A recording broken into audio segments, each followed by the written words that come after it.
looks at 6 o'clock. And so I will call this meeting of the Ordinance Committee to order on March 23rd, 6 p.m. And this meeting is being held remotely due to the open meeting changes because of COVID-19 restrictions. And we do have some minutes. So, Councilor Zaret, let me just see if I can pull these up, unless you have them right in front of you. Yeah, it's there from 2/23/2021. I'm happy to make a motion to accept them. Perfect. Let's do that. Motion to accept the minutes from February 23rd, 2021. Okay. Okay, we have a motion in a second. Owen Zaret. Yes. Tom Peak. Yes. Okay, motion passes because I vote yes too.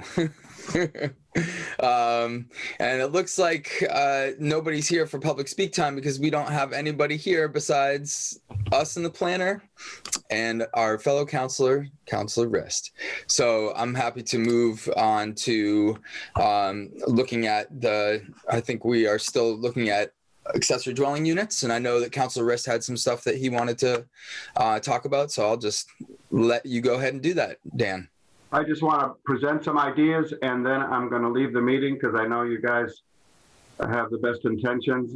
First, I want to thank Jeff because you enlightened me a great deal, Jeff, the last meeting, especially in aquifer protection, what was in place. My biggest concern is that we try, and I'm on board with the by right ability to allow for accessory dwellings so that it doesn't have to go through special permits. So I'm just going to go over a couple of things that I hope you'll consider. Under 8.53G, that's the big one. All I think we should do is dwellings should not exceed 1,100 square feet.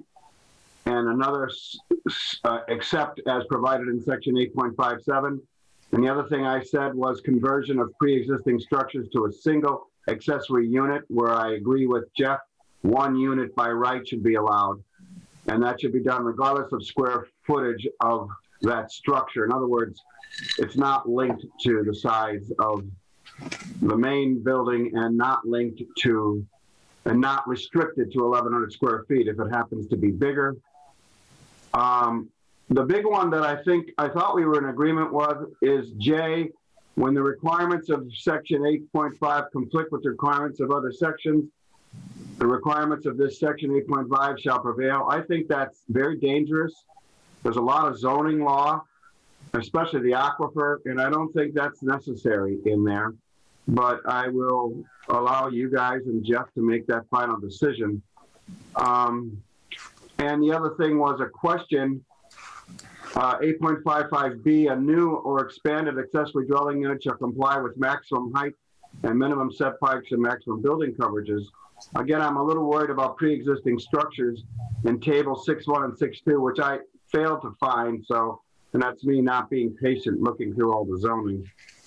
I would not want these tables to preclude the height or setbacks of pre-existing structures. But I think that's already there in the first, in A. So I'll leave these to you to decide. I think you guys are real close. And maybe in 8.57, the number of units in pre-existing structure converted to accessory dwellings could be part of a special permit request. So if someone wanted to put 2 units in to a pre-existing structure because they have the room, they'd still have to get a special permit. And I thought that's where you were, Jeff, with that. So if you guys have any questions, otherwise, that's it. Okay. Yeah, that sounds, I think Great. We're in agreement about most of that. Yeah. Okay. Can I just add one thing? If Salem, is that okay if I just add one thing? Just in response to Councilor Rist, if you are going to jump off, and this should be discussed as part of the meeting, but there will be, I think tonight, a discussion about reducing some setback requirements to make it easier to develop the ADUs. It was something that wasn't in the previous amendment. I think Councilor Peak wanted to have that discussion. So just so you know, in the proposed language that we would be talking about if you leave, side yards would basically stay the same. but it's in almost every district, it's the rear yard that really pushes in and reduces the area that's eligible for these. And so it'll be discussed and maybe sent to the planning board, but there will be a reduction in the rear setback, which is something that, the gentleman with backyard ADUs, that was one of his big issues that he ran into many times, is that particular setback is constraining. So I just thought I would tell you that before you. Could you, Jeff, mitigate that with fencing or landscaping, or shrubbery or something? Could that be part of it if you mitigate the impact of that on the neighbor? I don't know. I'll leave that to you guys. I don't think that sounds good to me if it improves the chances of accessory dwellings being allowed. Right. And I think that's what you guys are going for, right? So, okay. All right. Thanks for listening. I'm kind of a rookie at ordinances, so. And Dan, you're welcome to stay too. You don't have to get off if you don't want to. All right, I'll listen for a little while, but I really feel like you guys have done a great job. You guys do a great job, so I'm not going to say anything. I'll just listen for a little while. I may leave though. Yeah. Well, just for full disclosure, I'm feeling a little off, so I'm going to try to make this meeting a little bit shorter than normally. So, yeah. So I don't think this is going to be a marathon by any stretch of the imagination. Tom, I did make you a co-host. So if you wanted to share, you can share. Sure. And then we can kind of go over some of that stuff that Councilor Riss brought up and look at some of the other things that we were at. Yeah. Just so you know, I had spoken to Jeff earlier, and he had said that he was hoping that we could at least touch on the second proposal, the multifamily, tonight. So if I'm moving a little quick through the ADU stuff, it's because I respect that. Yeah, you're not feeling. I'm not actually feeling amazing myself. So, but if we could just at least touch on it before we leave, that would be cool. Yep, that's fine. I have no problem with that. Is this it? Yeah, I think this is the one. I've got so many drafts of this stupid thing open on my computer right now. Okay, so this is me and Jeff went back and forth after the last meeting. Jeff sent me this yesterday, and I've got a couple comments, but I basically concur with it. So the changes are when we got to this owner occupancy thing, Jeff had proposed putting something in saying a property containing an approved ADU may be sold to a new owner even if it is not owner occupied, because that could we don't want it to restrict somebody's ability to sell their home.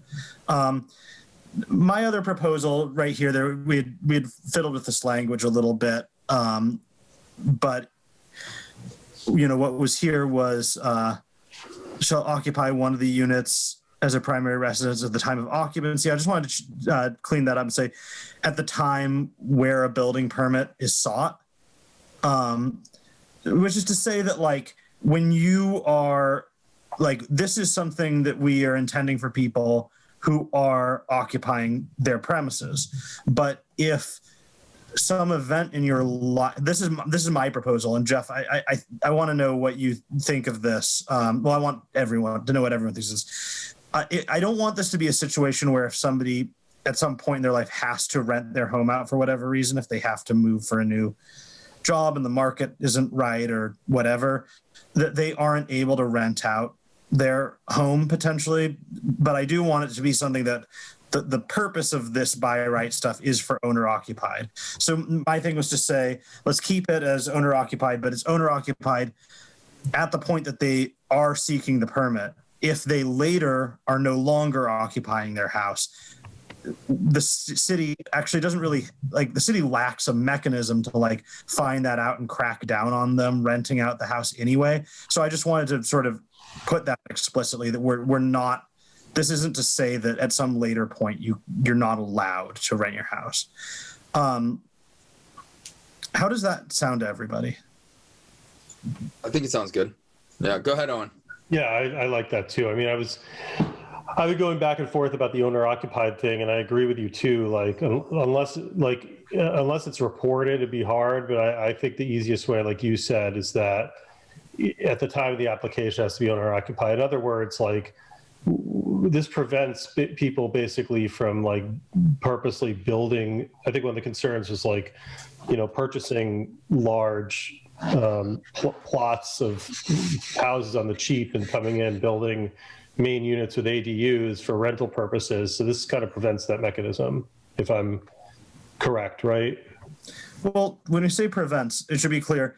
You can still do that. You just need a special permit. Yeah. Yes, I understand. But by right. And that's what makes me feel okay about it is like, nothing's stopping somebody if they see a property and they're like, wow, I really want to buy this property and then put an ADU on it and rent them both out. There's a big house. I want to turn it into, turn part of it into an ADU. You can still do that. You just need to go to the planning board or the zoning board of appeals, rather. Yeah, go ahead, Owen. Yeah, and I'm fine with that. I mean, at the end of the day, I'm most invested in increasing our housing stock. And I do understand there's a very complicated narrative about how this could play out. But I want more people to be able to rent here. And so, yeah, that sounds great. Thank you. Yeah, I think it's a good solution. So. I don't disagree. And I just think, I don't usually want to play like devil's advocate, but as we bring this through multiple stages of public process, one of the things that you might hear, and I just wanted to preview it, I would say is that you could get a building permit, which I think is good.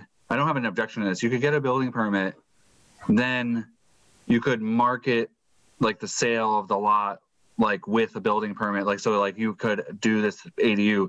And I don't know that is a negative thing either.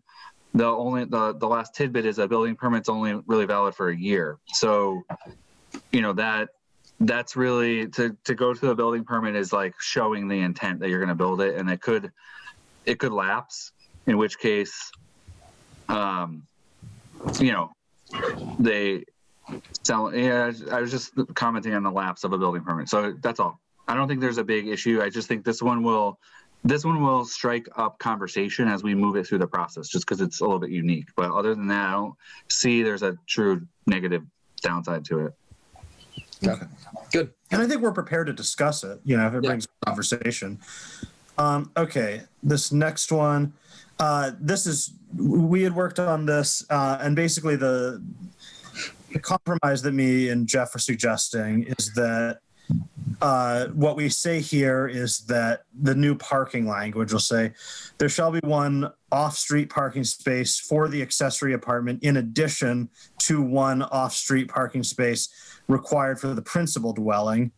And then I just wanted to clarify, add a little bit of extra language here to say, in the case that the driveway needs to be expanded, the parking space shall be constructed of material consistent with the existing driveway and shall have vehicular access to the driveway. But this is where I think this is good. We say, for bona fide reasons submitted in writing to the building commissioner with the application, the additional parking space may be waived. This could include a person with disabilities or someone who does not own a vehicle. So if your like legally blind stepmother is coming into your place and you can't drive, then you don't need to expand your driveway, but you need to tell the building inspector that the building commissioner that you don't need to do that because it won't be required. But there does have to be that process there, and barring some sort of explanation, the expectation is that there is at least 2 parking lots. Yeah, Owen. So it's funny. So I was thinking about the parking spaces today, and I generally agree with 1 per unit. That being the main dwelling and the accessory unit. In regards to disabilities and accessibility, my thought was actually the opposite. In other words, if you don't have some disability and don't drive, having a driveway is potentially necessary if you are going to get rides and stuff like that. You need to be picked up, and to have that space available for people to park and such things like that in order to, if like a van's coming to get you. So I was thinking the opposite. I don't mind language to waive the driveway, but just from a accessibility standpoint, I was thinking that extra space, even in the absence of a driver in the unit, might be helpful for people with disabilities. But that's not from someone who knows anything about disability. It was just a thought. So go ahead, Tom. I mean, again, and my general thought on this is if people need the space, they'll seek it out. Like if you're like, I mean, so for me, I have a very small driveway, and we managed to deal with it where, like if people need to come to pick people up, drop stuff off, deliver pizza, they can easily just pull in behind my car. And that doesn't present a problem. But certainly if there was somebody in my household who, needed a wheelchair, I would likely expand that just to make it easy for that person to wheel up next to a van. That's just not the case for me right now, just as an example. And I think if I could chime in, just real quick, I think we have to go with some generalizations, but like this is about like most of these properties will have a single family dwelling already. And this is about adding the unit. And it was always about whether you have to add, if you automatically have to add the extra parking space. So with some generalization, like most single family houses have a driveway, and most driveways can support 2 cars kind of automatically, even if they're stacked front and back, like one in front of the other. So this was really just to try to right the ship that to kind of get with most cases, 1 and 1 would be suitable. And then there's always the variations from away from that, but this would get us most in line with like most cases. It would have a driveway already, and most driveways, not all, but most, can kind of squeeze in 2 cars. It does come along with an amendment to the table of parking requirements. So it would say like because a single family house, when you build it, technically it's supposed to have 2 spaces. And that's the reason why we strike that last sentence, is because I think last time we explored the fact that we really don't enforce it. And I don't think it makes sense to talk about the parking in the front setback, because it's just not something that we're enforcing in most other cases. And the ordinance kind of talks about 5 spaces or more. So it kind of falls in line with trying to encourage it and not force someone to build a parking space unless it's necessary. Yeah, I think that is makes a lot of sense, and I think that this gives a little bit of flexibility in addition to the 1 and 1 in case they don't need it, So I like it. I'm fine with that piece. Great. This is a new one that Jeff added. Properties containing a second dwelling unit may be considered a 2-family dwelling for tax purposes. Figure that's information that people should know is, if you got 2 units, then that could be how you get taxed. Yeah, I've heard from a couple people who were surprised at the end of the day, like they're in their unit for another, and then the next year they get a tax bill and it goes up, and there's like the only assessments are single family and 2-family. So it is information that we can't relay it anywhere else. And so someone who's kind of looking at this and scoping the scenario, I thought it would be useful to have in there just to make sure that people kind of see that it is important at the end of the day that their taxes are going to go up. Yeah. Okay. Good point. Which is good for the city, but yeah. Okay, so then some stuff got. Sorry, this was one big change that I think is very elegant that Jeff made. Is some of the stuff that only deals with detached structures got moved into the section about detached units. which I think makes it easier to read. So yeah, the interior doesn't change. So this new standards for detached units, it starts with saying an accessory structure may be converted or renovated into one new unit, regardless of its size or whether it conforms to the district's minimum setbacks, as long as there's no change to the footprint or height, as long as no changes to the footprint or height are required. So that, I think, handles, Dan, what you're, yeah. Okay, cool. And after, I know that there was some concern about we were talking about 900, 1100, my proposal right now, because it is true that like my ranch is 1200 square feet. So 1100 seemed a little big, but I also didn't want to make it something that was so tiny that you couldn't do, that it had to just be these tiny little things. So what I was suggesting was a new detached accessory dwelling shall not exceed 900 square feet. Just across the board. Owen. Yeah, that's kind of consistent with where my thoughts been going, because at least my understanding is, but maybe there's other applications, but generally these are basically like single person apartments, or maybe two people living in an apartment so that was kind of consistent with my vision of what these are accomplishing. So 1100 felt really big to me too. So this is like adding another bedroom with a bathroom, living area, and a kitchen space, basically, right? Mm-hmm. Yeah. I mean, I think it's a reasonable, if it's supposed to be sort of a subordinate dwelling, but again, I want people to have a little bit of flexibility if they, with what they want to do. So I don't want it to be 400. So nine seems like a reasonable compromise to me. Mm-hmm. Dan. Jeff, if this is the language, then someone could add an accessory dwelling by right. They don't have to get a special permit as long as they follow these standards, correct? Yeah, that's the idea. Yep. Okay, thank you.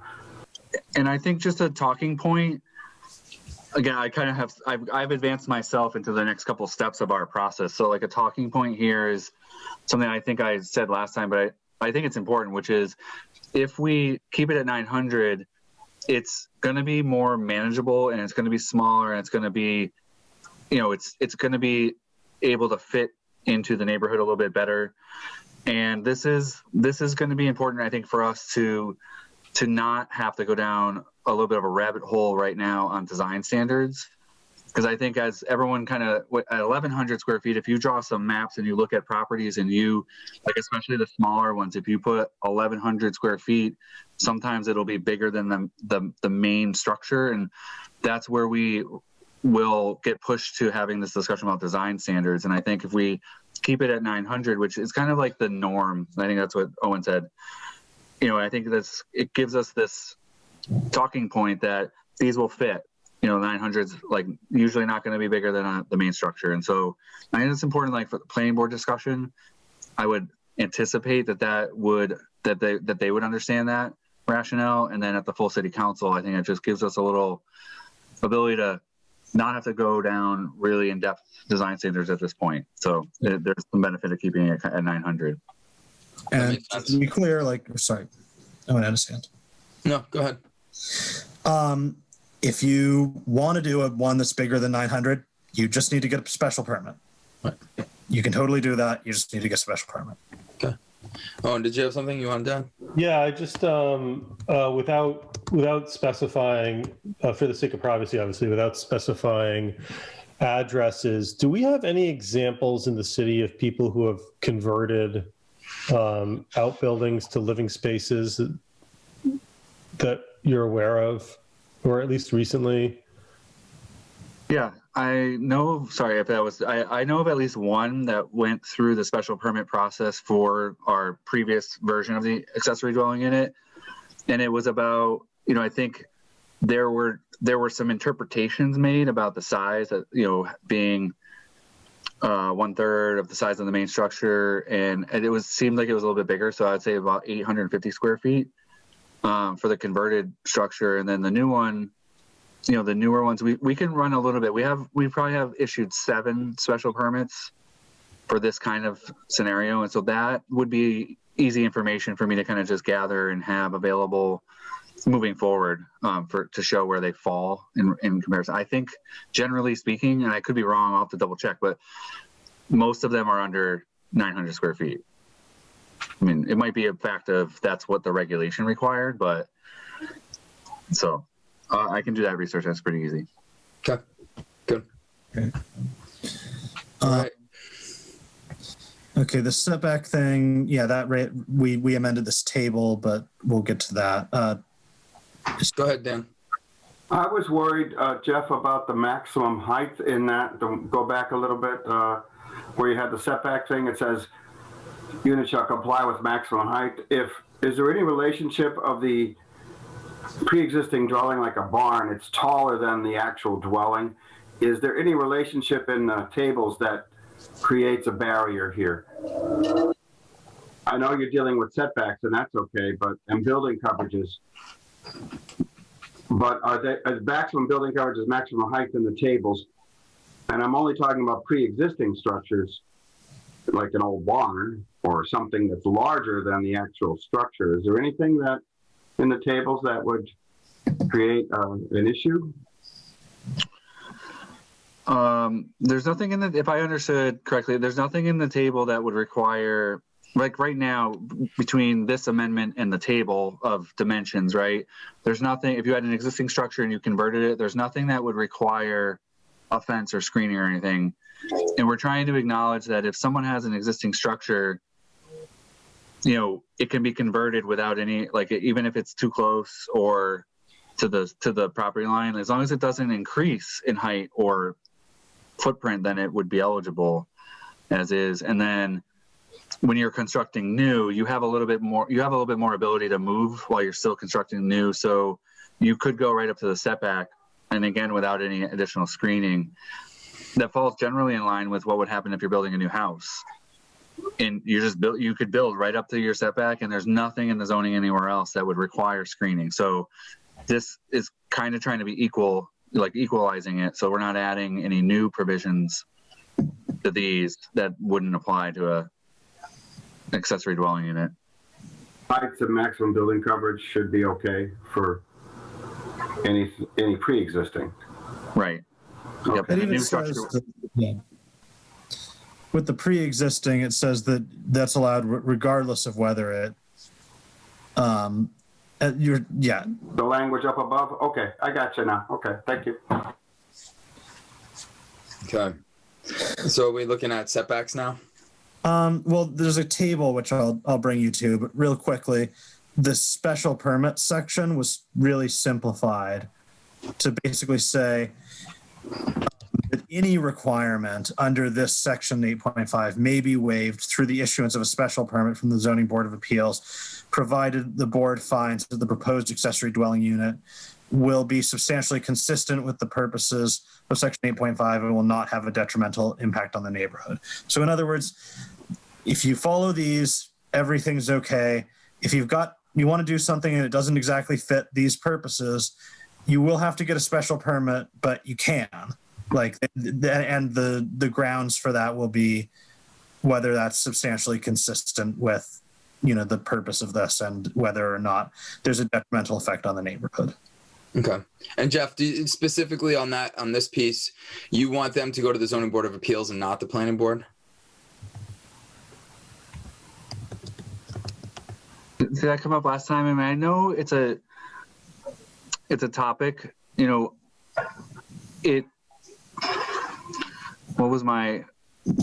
think it is in line with where we've been generally before with this section. We could have potentially the discussion with the planning board.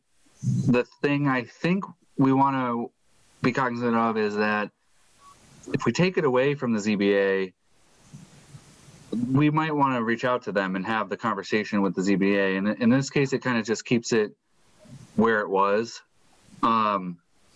which I think it's good for what we want is success. We want this to pass. The importance of this section is it doesn't exist in the zoning today. So if you're someone who applies under the current zoning and you encounter a problem, it doesn't fit, there's something that, like the dimensions don't work, you're dead in the water basically, because the ZBA doesn't have the authority in the zoning. And so this is like the release valve that we don't have today. And I think it's really helpful that we're actually, we're giving a little bit of guidance too. So, you know, the zoning board and the applicant and the neighbors need to look at whether the proposal substantially, we're trying to do the same thing. And if it's just a deviation, then, you know, that's going to give the zoning board the position to push back on abutters who might be unhappy with the idea in general. And it gives them this framework to work in. And the other one is, detrimental impact on the neighborhood. So people don't like change, but that is not a detrimental impact to the neighborhood, you know. And so the zoning board will have to look at the case specifically. And so let's say they can't meet a setback, and so they go from 10 feet to 5 feet, and that's what they're applying for. Then that's the thing. That change in the 5 feet is what the zoning board has to decide if that's detrimental. It could be, but it also might not be. So that's kind of the way this would work, and I think it's better than what we have today. That's fine with me. Yeah, I was just curious.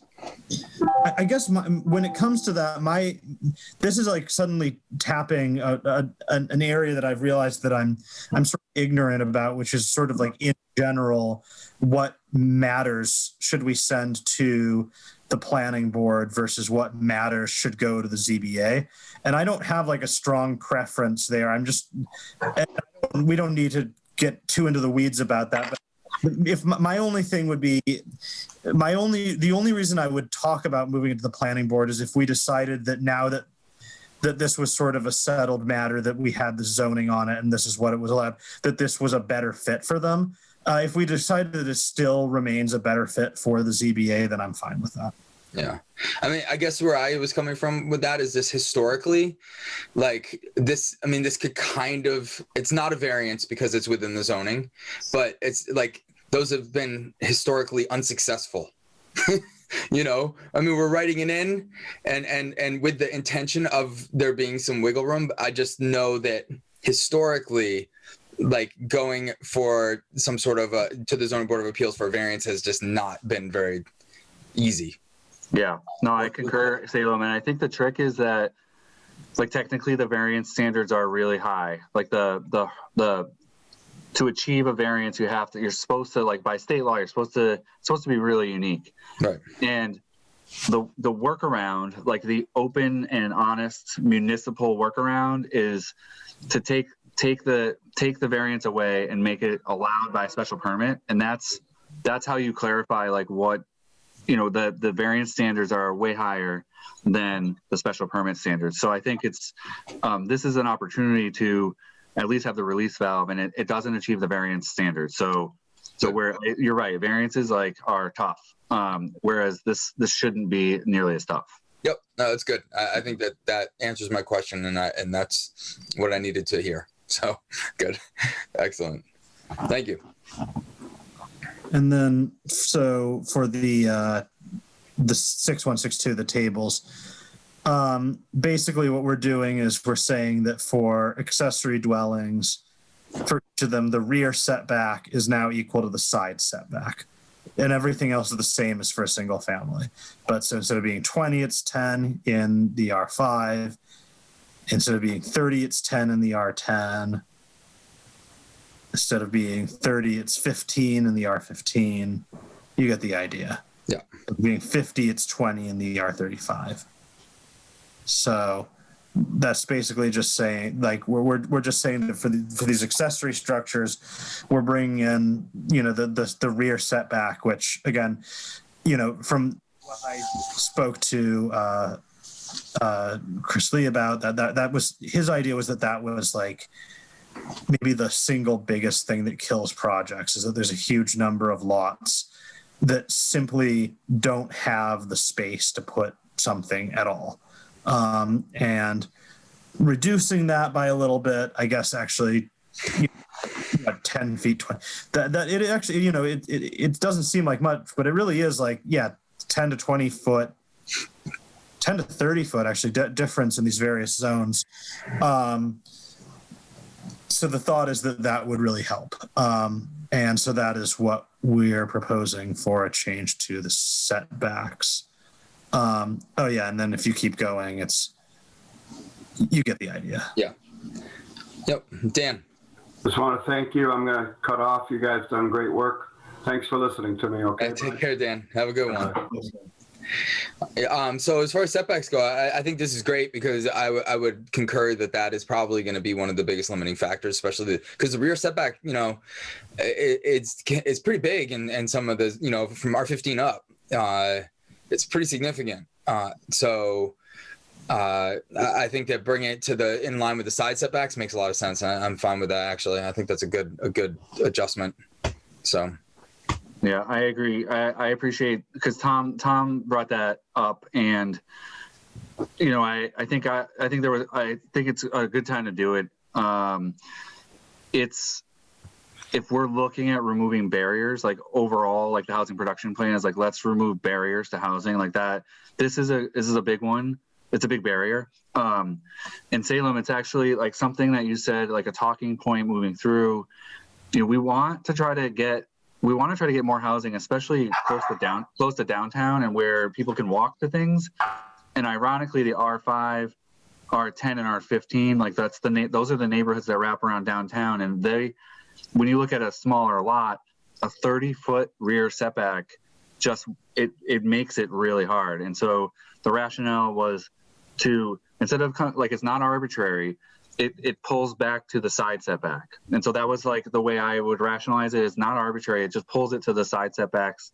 And then you basically have that same band all the way around the property. And that was like the evidence that we have is that rear side setback was the rear setback was killing projects basically. So that's good. Yep. And we've sort of established that like, it's okay to have houses that far, dwellings that far apart from one another, and it's not the end of the world in these neighborhoods because that's the side setback. Yeah, exactly. Okay, so that's all for the ADUs. Is everyone feeling pretty good about that? I'm feeling pretty good. Yeah, go ahead, Owen. The only thing I was thinking of earlier today, and this might be just in building code in general, and Jeff, you could probably help me with this, but is there any language in here, and so you could also correct me if the vision in my head is wrong, but is there any language in the building code or in here that talks about a dedicated entrance and egress or pathway for entrance and egress to the ADU? In other words, like if you build a unit in your yard, like I would want to make sure for a variety of reasons, including accessibility, that there is, you cannot have you have a dedicated pathway to get in there, and it can't be obstructed. And I don't know if that's just general building code or if we need to specify that, because I could easily see how, if you had a really rude landlord who owned the main unit and they just have all their lawn furniture out in the middle of their yard and you have to walk around it, and there's no recourse to that could be problematic. Whereas if you specify there needs to be a dedicated entryway and a method of entrance and egress that cannot be obstructed, just language I thought might be wise to include. I might want to do a little bit more research. There was one other thing, Tom, too, which is about when a survey is required. So I don't want to forget when a survey is required. But I might need to do a little bit of confirmation kind of research, but I don't think it should prevent moving forward. But my understanding is the building code starts with you need two means of egress. So a new dwelling has to have two ways in and out. And then from there, I don't know if there are any requirements. And so I think that the equitable thing we want to look at is if you were like, are there any requirements for a single family house? that would have the clear access idea. And we don't want to necessarily add anything new to these that wouldn't be applicable to other things. So clear path, there might be some stuff in like the fire code that there is a clear path. So, you know, if you have a first responder to get to the main entrance, like that might be a thing, and I can confirm that. And that's important. The next level in, which is something you said, is like ADA, so Americans with Disabilities access. So my general understanding is that for even a single family house, you do not need to make it ADA accessible. It's not like a requirement. And so we want to just be a little bit careful that we don't add, I don't know that maybe we do, but maybe we don't want to add that an ADU has to be made accessible. Like that's gonna be beneficial for someone who might have a disability, but it'll be a barrier for someone who is not looking to, or is not, there's something there. I don't know. Let me do a little exploration. But I think between now and the time that the planning board and ordinance have a joint public hearing, I think we have to clarify that. Okay. I don't know. I don't know all the ins and outs of that. I'd have to do some research. Okay. Okay. And then don't forget about the survey, Jeff. Do you want to scroll up? Do you know where that is? It's I think it's at the beginning where it applies to all, or maybe it's either new structures or all ADUs. We added something in there to say that if it's within 3 feet of a required setback. Okay. Yeah. And it might not have made it into the highlights. I had some issues. Yeah. I had some issues with Word last night and this morning. So with any new additions, expansions, structures proposed to be within 3 feet of a required setback line shall require verification from a surveyor prior to issuance of building permit. Right. So if it's like 10 feet away, we're just going to take your word for it. But if it's getting up to that line, you might need a surveyor. Yep. Good. That seems fair to me. Totally fair. Okay, I think that's ADUs. Do we want to talk about the multifamily? Let's do it. All right. You want to pull it up? Yeah, I got it on the same document, actually. Sweet. So go up to, okay. So the big thing is here, we're amending it. Multifamily dwellings with 15% affordable housing are going from special building or special permit to plan approval. And then, can I pause there just for a second, because I think it's an important introduction. Yeah. So unlike the ADUs, where we're taking a whole section, we're just scrapping it, and we're putting something new, and there's no permit. So that's substantial. That's why we've talked about it for quite a while. Here, we're replacing the permitting requirement, so it's not going away. And this is something we can do, this is something the planning board would know, I think, just from their experience. But if you looked at the requirements for them to issue a plan approval versus the requirements for them to issue a special permit, the language and the standards are basically the same. So we're not losing any real oversight from the planning board in this. The thing we are losing is a big risk factor in having an appeal period. So that is one of the distinguishing factors between plan approval and special permit. Is the planning board goes through their hearing process just like they would, and they make findings and they have conditions, and then they vote, and there's just no appeal period. And that's the incentive that we're trying to have and give. If we are trying to give a property owner or developer a little bit more assurance that all the time and effort that they'll spend preparing plans won't end up it won't end up in appeal. And that's really important, I think, to incentivize this kind of housing development when we clearly need it. And it's also outlined in the housing production plan. And finally, it's something that the governor's office, the state, is encouraging municipalities to do this. So we're falling in line with trying to encourage some multifamily. And I, Tom, could you go back up just a little bit? You know what, we're trying to pinpoint this right now on the section that deals with the developments with 15% affordable. I think that's coming right out of the housing production plan. And we might, in the future, we might look at the other section above it, section 3, that's just all multifamily. But in terms of taking some incremental steps, this is very logical. And we want to try to encourage and remove barriers for affordable housing. So that's kind of the impetus for that. And it's just an important thing to distinguish here, because the rest of this goes pretty quick. Now, Jeff, let me ask a question here. Yeah. So plan approval, special permit, neighbor notification requirements, is there a difference? No. Okay. So either way. Yep. Okay. Sorry. Yeah, no, within 300 feet of the property boundaries, you're notified in the mail of the hearing date. Okay. And my kind of understanding of a special permit is you can deny it if you find, but plan approval would be hard pressed to deny. It's a lot harder. Yep.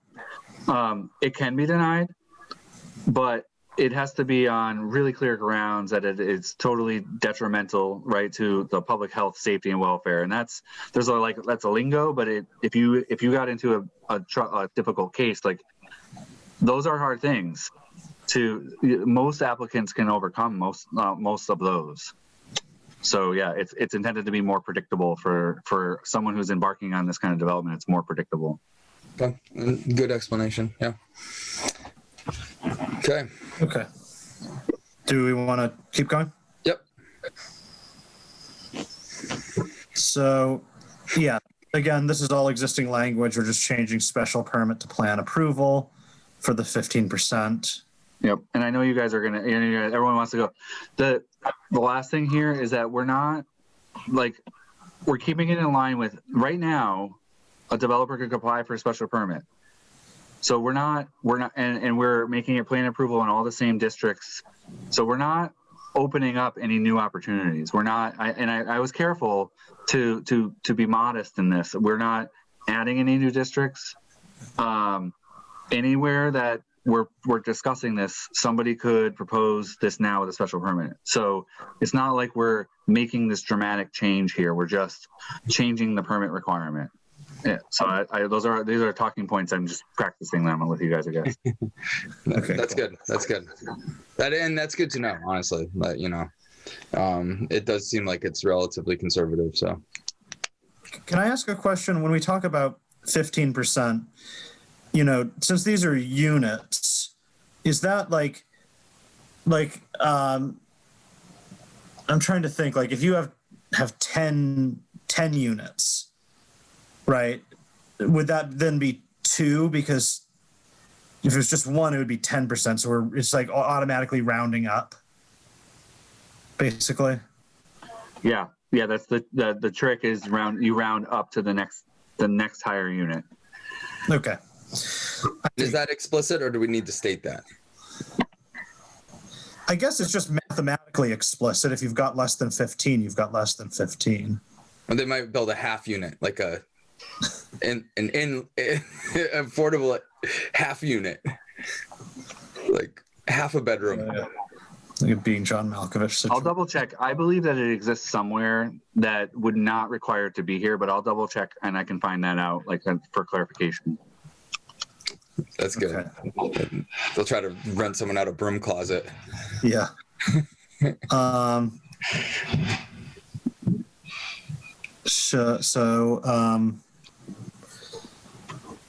Yeah, this was a little change here that would allow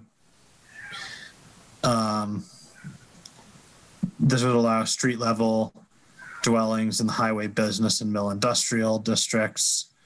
I can speak to that real quick. So it's a little bit. Yeah. So my hope, like, in moving these, whenever they're ready, moving them out from ordinance to planning board, or at planning board and moving them to council, what I really want to do, and I'm willing to do it because I think it's important, is to take that little change and somehow describe it. Like, what does it do? Like, what's the intent and purpose? I want to do that because I think it's really important for everybody, especially if we're dealing with a question a couple years from now. So, and that C right there, we've had questions about having units on the first floor. And right now that section says you cannot have units on the first floor. Generally speaking, in the downtown, it's really important because you want to have activity on the sidewalk side. But we have run into a couple scenarios like on the highway business, if you're out on Route 10, to be forced to have commercial on the first floor when it's not a walkable neighborhood, like it doesn't always make sense. Someone could always try to do that, but it doesn't always make sense. And then in the Mill Industrial District, we've had just a couple reality checks here that it doesn't always make sense to require commercial on the first floor. And so, in the Mill Industrial District, we had some examples where, the planning board issued the special permit anyway, but like one of the buildings in Ferry Street doesn't have that. And it didn't make sense that once you're in that complex to have the first floor required. So those would be tweaks that we can elaborate on as we go. But we keep it in the downtown. All right. That makes sense. I think, let me just, we're talking about, this is for, larger developments, because I feel like in downtown business, we just reclaimed some ones that had been pulled off of the street level and they're now commercialized because they were like bricked in and they were apartments, and the same in Mill Industrial. So I think this change makes a lot of sense. And I know that in highway business, when Dave Boyle was, he probably had to, when he built all of those, office buildings with, housing above, he was forced to have commercial on the first floor. And, I think that change makes sense to me. So, and it's modest. So like, we're starting with a development that would have affordable units because that's what we really, really want to try to encourage. So we want to reduce the barriers. If it's part of a larger discussion as we go, what happens with everything else, then we should probably have that discussion. But for here, it just made sense to make sure that if there is a development that is happening, that this isn't going to be a barrier. Okay. Cool. And then in the next section, there's some minor changes to the design requirements language. Do you want to talk about that, Jeff? Yeah, I should, just real quick. So we have a project that went through the process, and this was some language that was difficult. So it used to say building shall be in harmony, and what it amounts to is the design of the building. So it's really building designs should consider the prevailing character of the scale and incorporate the use of appropriate. So we take out,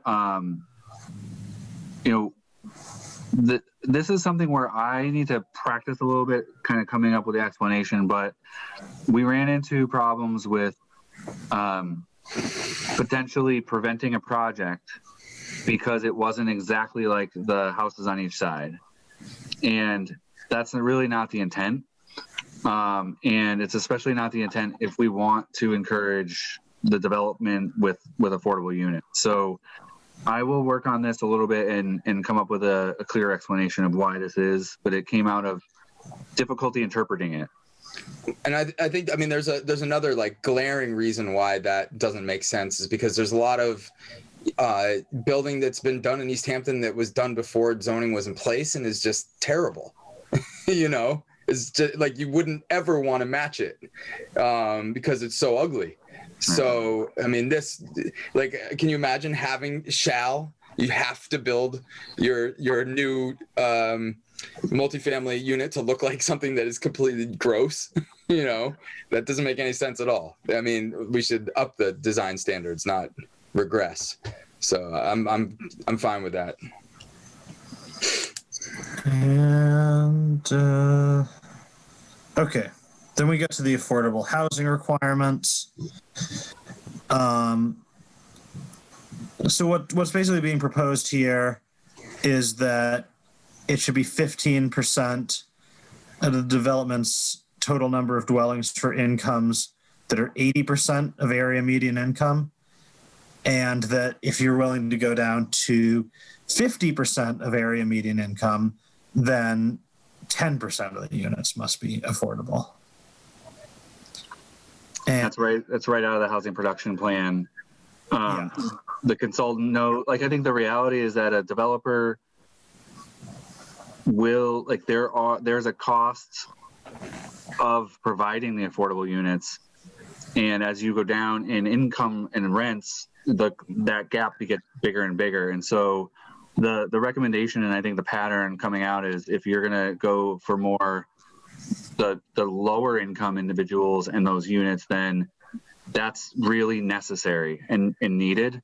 And the way to do that is to reduce the number of those units, but it would get us units, so that's the incentive we're trying to do, is make it important and valuable for the developer to consider this.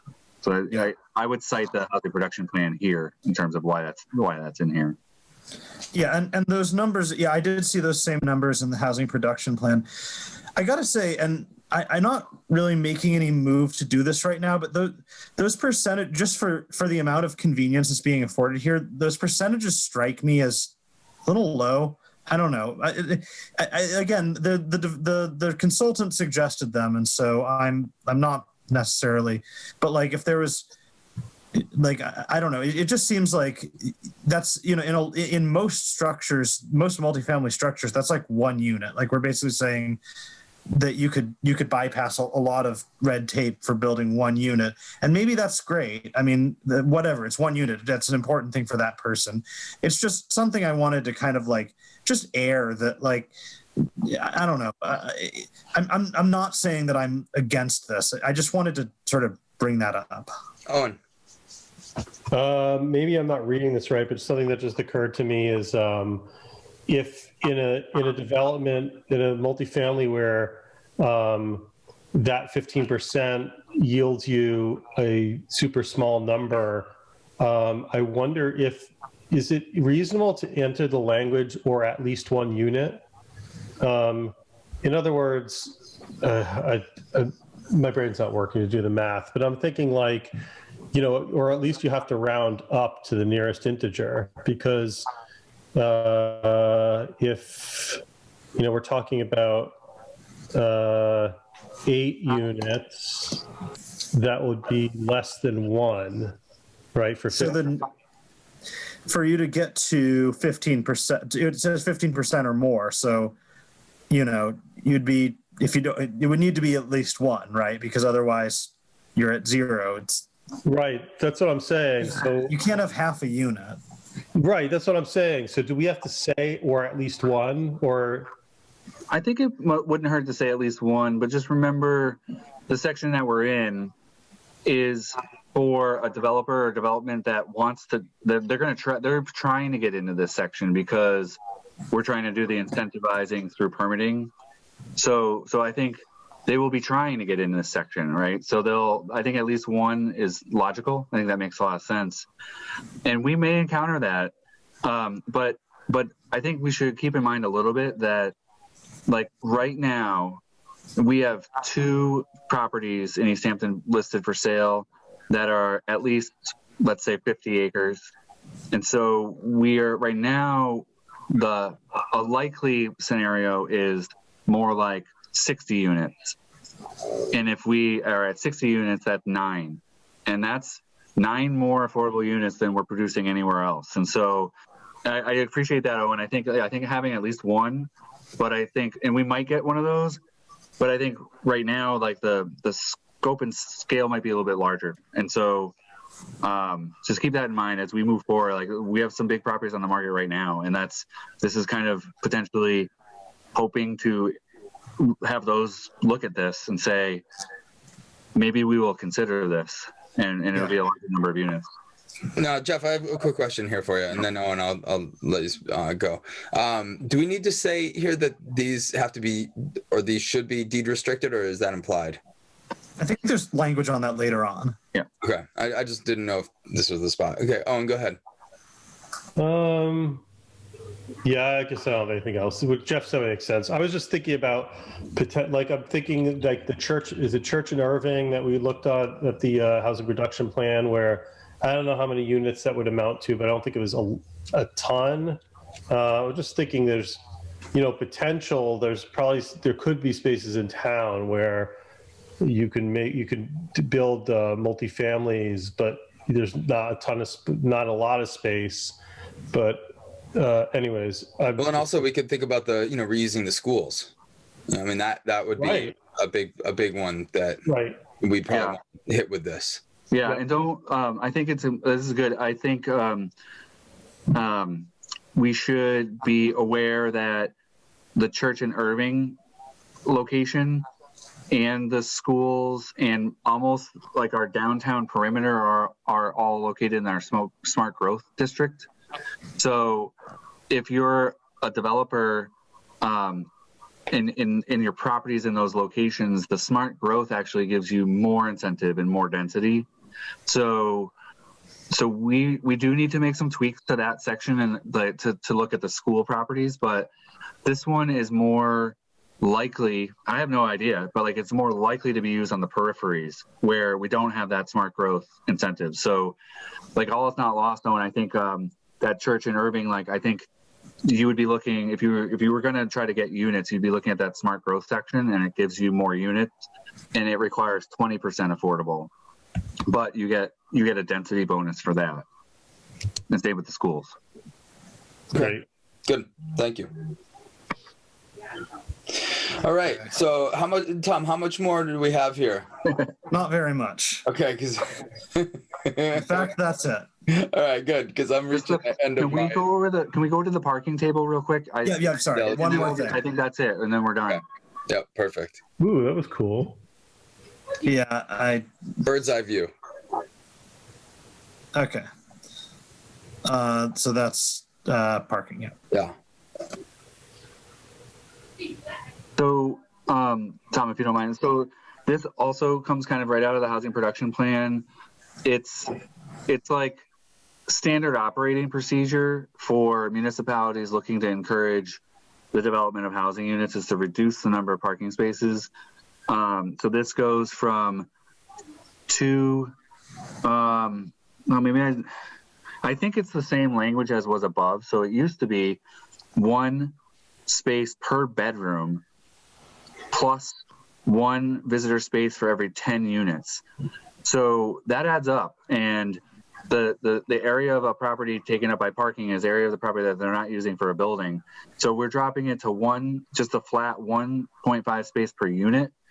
And then this was the recommendation from the consultant, is to even have this maybe reduced to an average of 1 per unit based on a unit mix and project location. So that would be something that the planning board would have to look at, but it would allow a further reduction, especially if they're closer to town or make some kind of logical argument.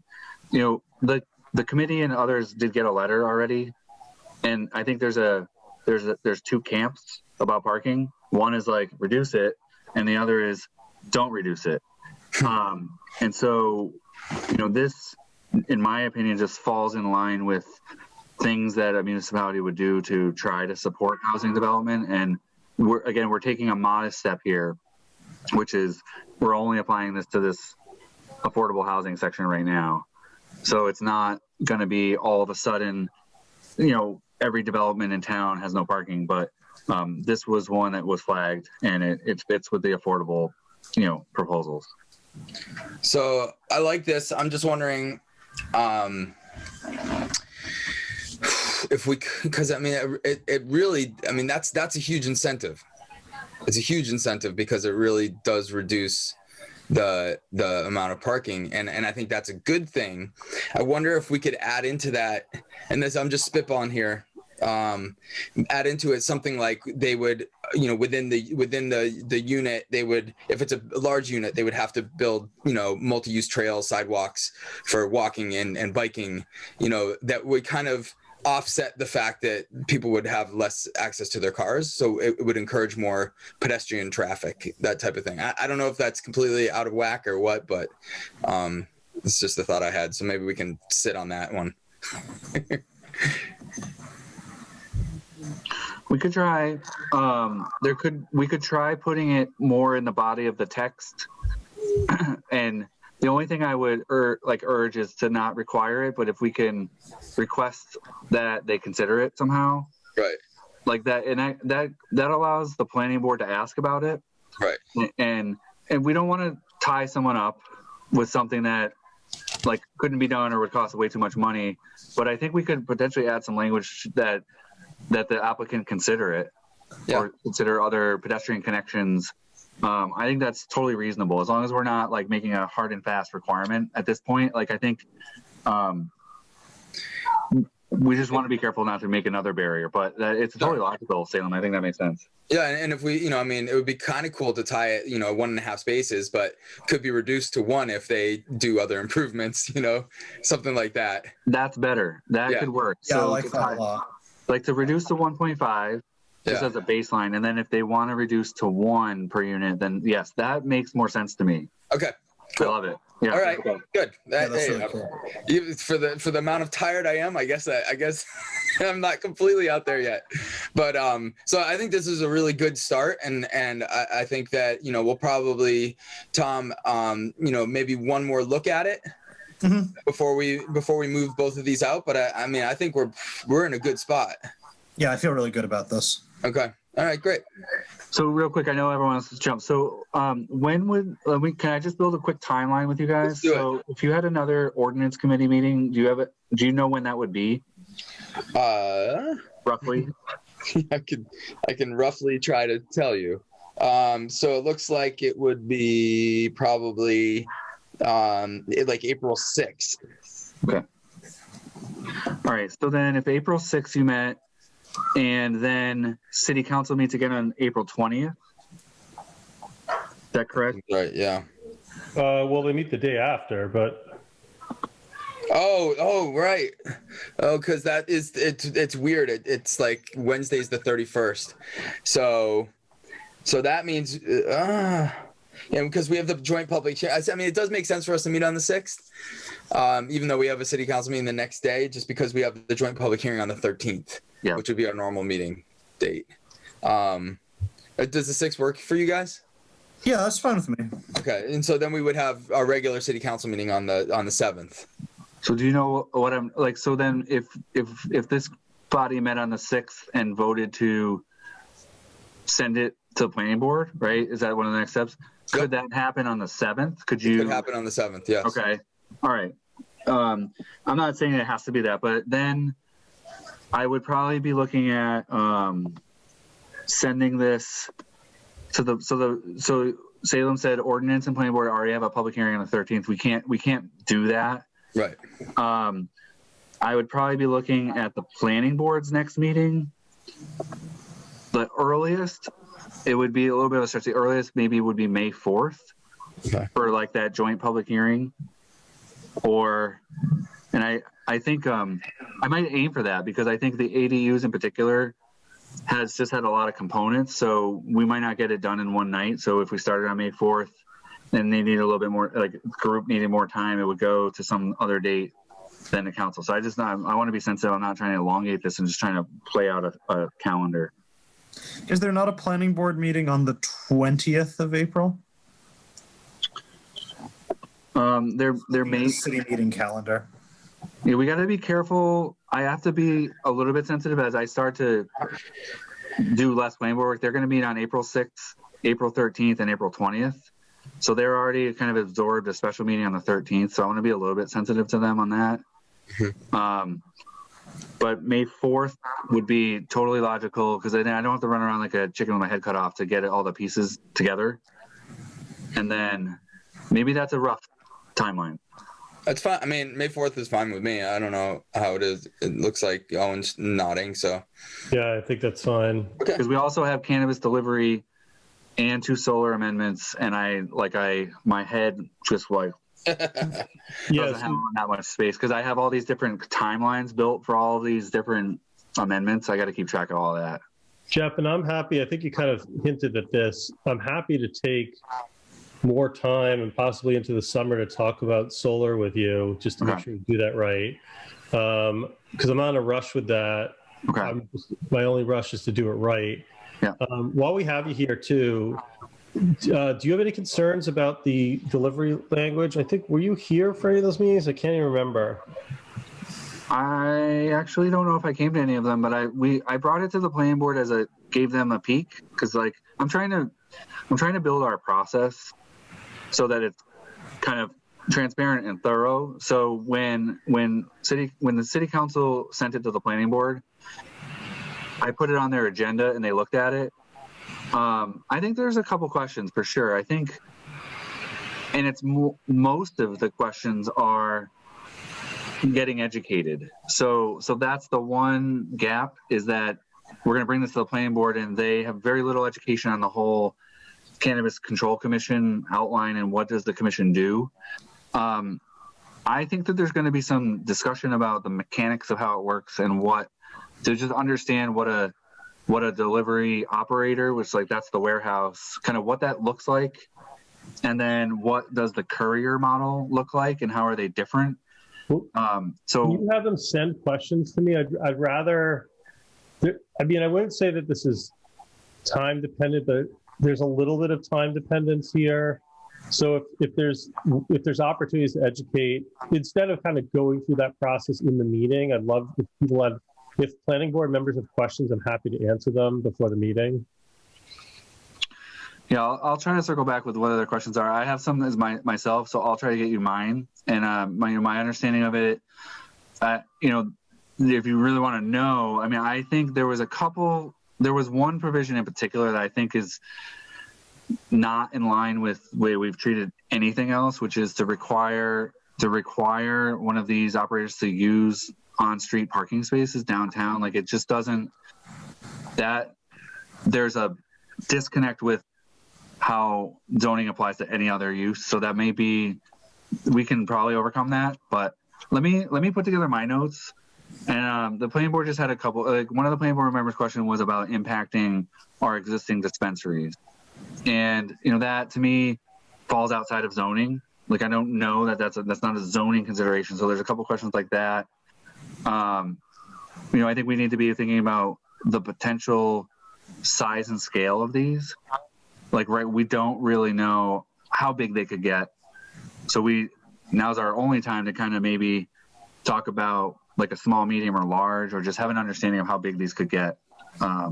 Little things. I can send you my notes, and I think the planning board is just going to have some discussion. So if you tolerated the first hearing on April 13th, maybe we could then dovetail a continuation to May 4th, and then have them meet back up and have that. That's not a bad timeline for an amendment that there's not a lot of, you know, that's brand new. So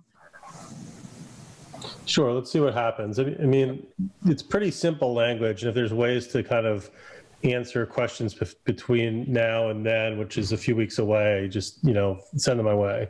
Okay. Cool. All right. So I think we're probably good at this point, right? Let's motion to adjourn. All right. Second.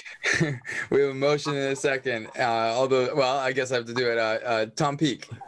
Aye. Owen Zarrett. Yes. I vote yes too. We are adjourned. Thank you, gentlemen. It was a pleasure. Thank you. Thanks for sticking it out. Yeah. Thanks, guys. Take care.